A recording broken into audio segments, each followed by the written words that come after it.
It's a potent environment with female soldiers working and living under hostile conditions with their male counterparts.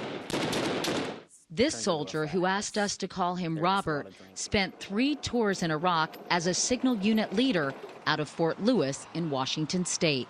For the female soldiers, it was far harder to adjust because not only did they have to deal with combat, mortar rounds, rockets, bullets, they also had to put up with male soldiers who were away from their families for a year. A decorated soldier in his unit, Robert says he went to his command on many occasions after female soldiers had reported they'd been sexually assaulted. But more often than not, nothing was done.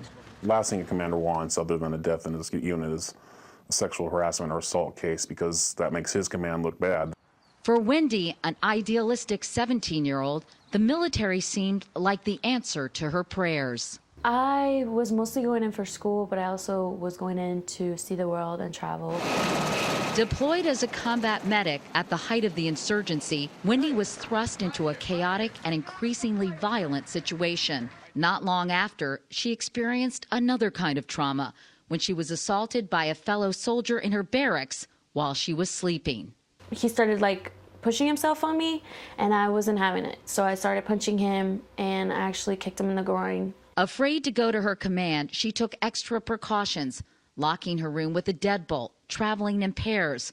But just weeks later, she found herself fending off the sexual advances of a doctor she worked with in the OR. Again, she didn't report it. He was a doctor, he was a surgeon, and who were they going to believe? Wendy's experience is not unusual.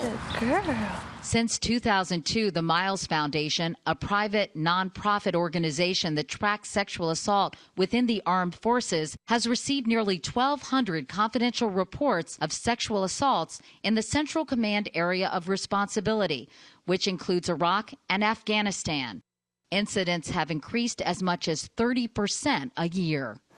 Part of the problem for the increase, critics say, is the quality of today's recruit. The military is increasingly issuing something called moral waivers, so they can enlist military personnel with felony convictions for crimes like rape and sexual assault. No, we don't enlist convicted rapists in the armed forces of the United States. If there's a consensus, that kid needs a second chance. I think he's got it in him to be a soldier.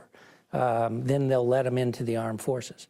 In fact, CBS News has learned that both the Army and Marine Corps did issue moral waivers to enlistees with felony convictions for rape and sexual assault, something not acknowledged in this follow-up letter from Secretary Dominguez.